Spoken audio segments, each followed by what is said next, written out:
मैं प्रेमपाल यादव, सहायक आचार्य इतिहास, राजकीय महाविद्यालय बहरोड से बोल रहा हूँ।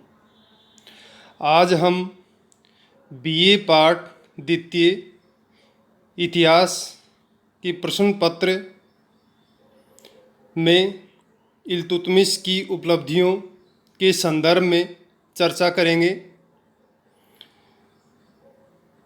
दिल्ली सल्तनत का जो प्रारंभिक राजवंश है उसे तथाकथित गुलाम वंश भी कह सकते हैं।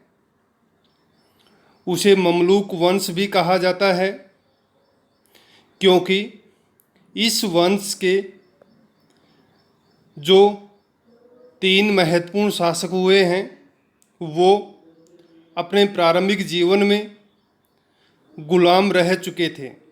इसलिए इतिहासकारों का एक वर्ग इस वंश को गुलाम वंश के नाम से संबोधित करता है।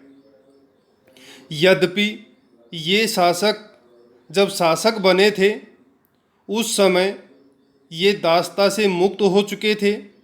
इसलिए कुछ इतिहासकार इस मत से सहमत नहीं हैं।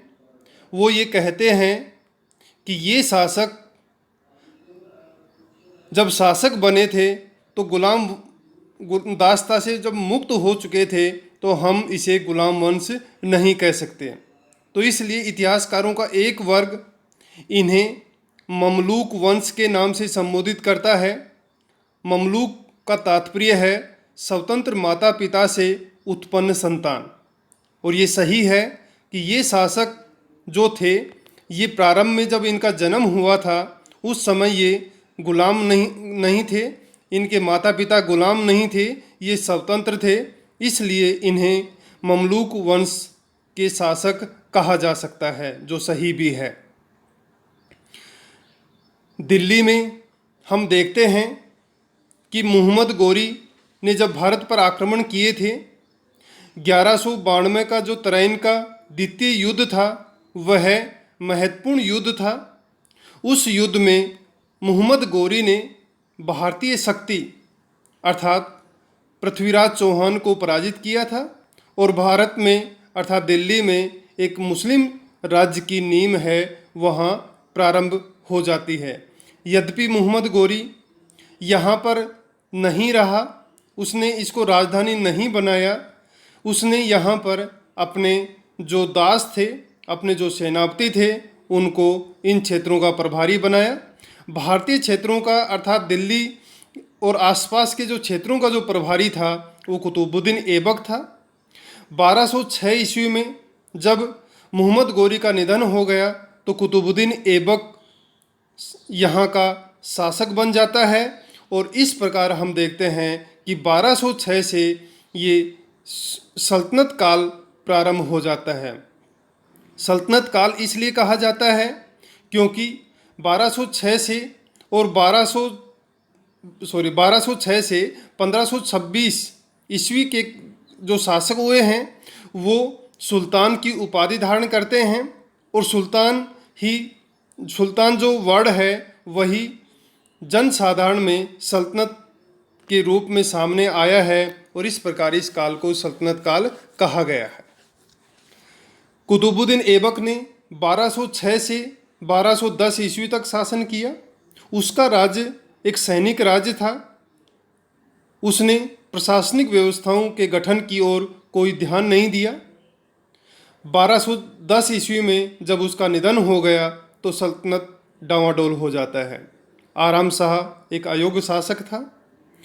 1211 ईस्वी में इल्तुतमिश शासक बनता है और 1211 से 1236 ईस्वी का जो शासन काल है वो सल्तनत काल के लिए महत्वपूर्ण माना जाता है।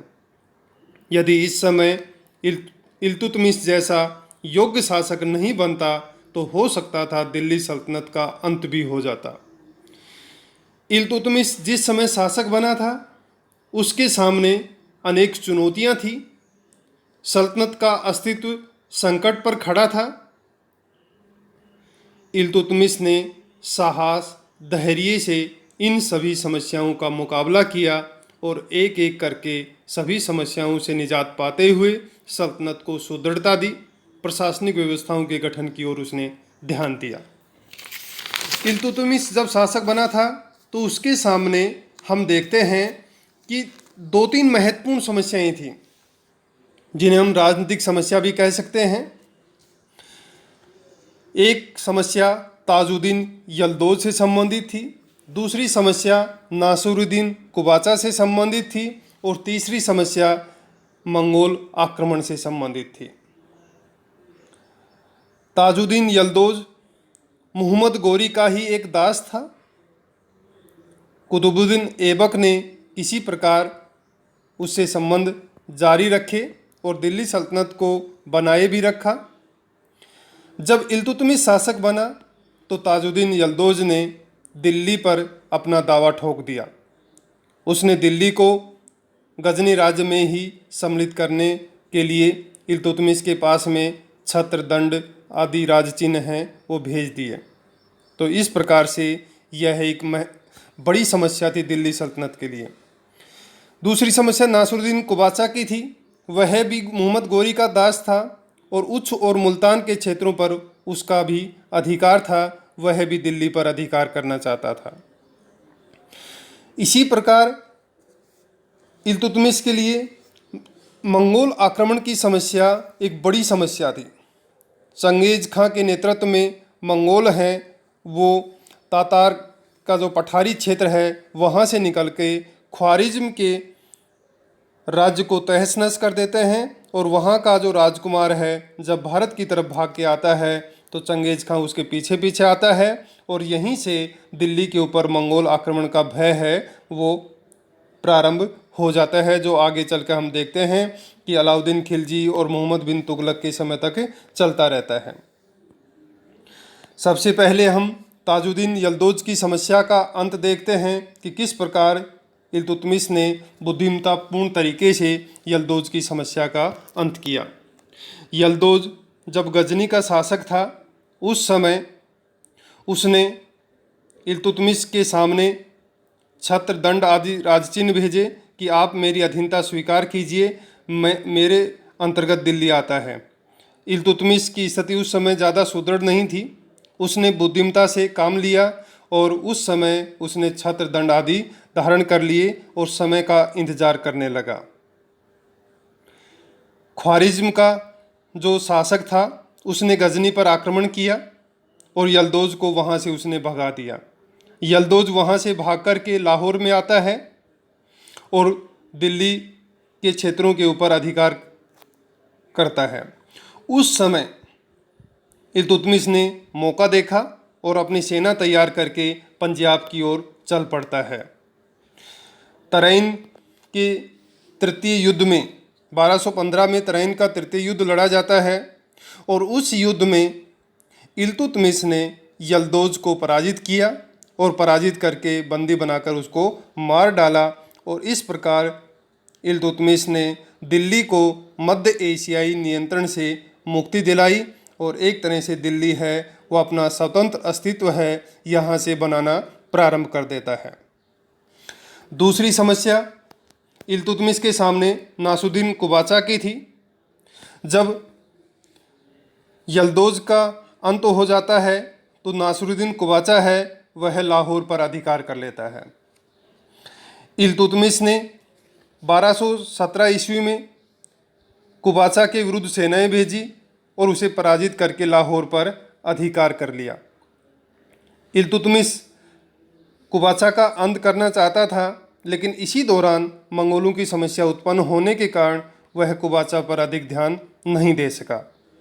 अब हम देखते हैं कि इल्तुतमिश ने किस प्रकार कूटनीति के माध्यम से, बुद्धिमत्ता के माध्यम से मंगोल समस्या का सामना किया। मंगोल हैं मूल रूप से बौद्ध धर्म के अनुयायी थे। तातार के जो पठारी क्षेत्र है वहाँ से निकल कर के वो मध्य एशियाई क्षेत्रों पर एक विशाल राज्य की स्थापना कर लेते हैं और उनका जो शासक था चंगेज खां एक महान शासक बन जाता है। वह चंगेज खां ख्वारिज्म ख्वारिज्म पूर्वी ईरान का हिस्सा है वर्तमान में। ख्वारिज्म के राजा को पराजित करके वहाँ पर अधिकार कर लेता है और ख्वारिज्म का जो शाह है वह स्वयं कैस्पियन सागर की तरफ चला जाता है। उसका जो युवराज है जलालुद्दीन मकबरनी, वह भागकर पंजाब की तरफ आता है और उसके पीछे पीछे हम देखते हैं कि चंगेज खां भी उसके पीछे पीछे आ जाता है। अब यहाँ पर असली समस्या उत्पन्न होती है। जलालुद्दीन मकबरनी है, उसने इल्तुतमिश के पास में दूत भेजा कि संकट की घड़ी में आप मेरी सहायता कीजिए, मैं भी मुसलमान हूँ, आप भी मुसलमान हैं। लेकिन इल्तुतमिश है वह समझदार था, वह जलालुद्दीन मकबरनी के जाल में नहीं फंसा। वह ये समझता था कि संकट की घड़ी में यदि वह जलालुद्दीन का साथ देगा तो दिल्ली सल्तनत का अंत भी हो सकता है। तो इसलिए इल्तुतमिश ने बुद्धिमता से काम लेते हुए जलालुद्दीन मकबरनी के पास में संदेश भेजा कि महाराज, आपके यहाँ का जो वातावरण है वो आपके अनुकूल नहीं है, आप यहाँ से चले जाइए। इसका अर्थ है कि इल्तुतमिश जलालुद्दीन मकबरनी को कोई सहायता नहीं देना चाहता था। इल्तुतमिश के इस व्यवहार से चंगेज खां है वो संतुष्ट हो जाता है और चंगेज खां सिंधु नदी को पार नहीं करता है। 1224 तक जलालुद्दीन मकबरनी यहाँ रहता है और जब जलालुद्दीन मकबरनी यहाँ से चला जाता है तो यहाँ की भीषण गर्मी से परेशान मंगोल भी पीछे पीछे यहाँ से चले जाते हैं। और इस प्रकार हम देखते हैं कि इल्तुतमिश ने बुद्धिमतापूर्ण तरीके से मंगोल समस्या का समाधान है वो कर लिया और दिल्ली सल्तनत को मंगोलों से नष्ट होने से बचा लिया। यदि इस समय वह जलालुद्दीन की सहायता करता तो दिल्ली सल्तनत का भी वही हाल होता जैसा ख्वारिज्म के राज्य का हुआ था। मंगोल समस्या का जब अंत हो जाता है तो इल्तुतमिश ने कुबाचा की ओर पुनः ध्यान दिया और 1228 ईस्वी में कुबाचा को भक्कर के किले में घेर लिया। अब कुबाचा घिर जाता है और वह सिंधु नदी में कूद करके मर जाता है और इस प्रकार यल्दोज के साथ साथ कुबाचा का भी अंत है। इस प्रकार हो गया और एक बड़ी समस्या का समाधान है वो निकल जाता है। अब इल्तुतमिश ने बंगाल बिहार की तरफ ध्यान दिया। यद्यपि बंगाल विजय का श्रेय बख्तियार खिलजी को जाता है, उसने वहाँ पर अधिकार कर लिया था। 1206 में अली मर्दान ने बख्तियार खिलजी का वध करके और स्वयं शासक बन जाता है। 1212 में वहाँ के लोग अली मर्दान के व्यवहार से नाराज़ हो जाते हैं, उसके अत्याचारों से परेशान हो जाते हैं और उन्होंने हुसामुद्दीन एवाज को बंगाल का शासक है बना दिया गयासुद्दीन की उपाधि के साथ में। अब गयासुद्दीन स्वतंत्र शासक की हैसियत से वहाँ पर शासन कर रहा था। उसने इल्तुतमिश की अधीनता को मानने से इनकार कर दिया। इसलिए 1225 ईस्वी में मैंने आपको पहले बताया है कि मंगोल समस्या तक इल्तुतमिश कहीं कार्रवाई है करने से डर रहा था कि यदि मैं बंगाल की तरफ जाऊंगा तो दिल्ली को खतरा उत्पन्न हो जाएगा। लेकिन जैसे ही मंगोल समस्या का समाधान हुआ वह अपनी राजधानी से निकलना प्रारंभ कर देता है। 1225 ईस्वी में वह बंगाल बिहार की तरफ सेना के साथ कूच करता है और उस समय हुसामुद्दीन एवाज है वो स्वयं को आक्रमण का सामना करने में असमर्थ समझता है और आत्मसमर्पण कर देता है। लेकिन जैसे ही इल्तुतमिश बंगाल से आता है पुनः हुसामुद्दीन एवाज है वह स्वतंत्र शासक के तौर पर व्यवहार करता है। तो इसलिए बाद में इल्तुतमिश ने बंगाल बिहार की तरफ नासिरुद्दीन को भेजा और उसने वहाँ पर आधिपत्य पुनः स्थापित कर लिया। अब हम बात करते हैं राजपूत राज्यों के संदर्भ में। राजपूत राज्यों को कुतुबुद्दीन ऐबक और मोहम्मद गौरी के समय में पराजय का सामना करना पड़ता है। रणथंबोर, मंडोर, जालोर, बयाना, अजमेर, ग्वालियर, नागौर आदि जो राजपूत क्षेत्र थे वहाँ पर मुसलमानों का अधिकार हो जाता है। लेकिन जैसे ही कुतुबुद्दीन ऐबक की मृत्यु के बाद में हम देखते हैं कि ये राजपूत शासक हैं, यहाँ के जो शासक हैं वो स्वतंत्र शासक बन जाते हैं। अब इल्तुतमिश ने मंगोल समस्या के बाद में हम देखते हैं कि राजपूताना की तरफ भी ध्यान दिया, राजपूत राज्यों की तरफ भी ध्यान दिया और वहाँ पर उसने आधिपत्य स्थापित करने का निश्चय किया। 1226 ईस्वी में उसने रणथंभौर, मंडोर, जालोर, बयाना, अजमेर, नागौर पर अधिकार किया और इस प्रकार उसके बाद में उसने ग्वालियर पर अधिकार किया।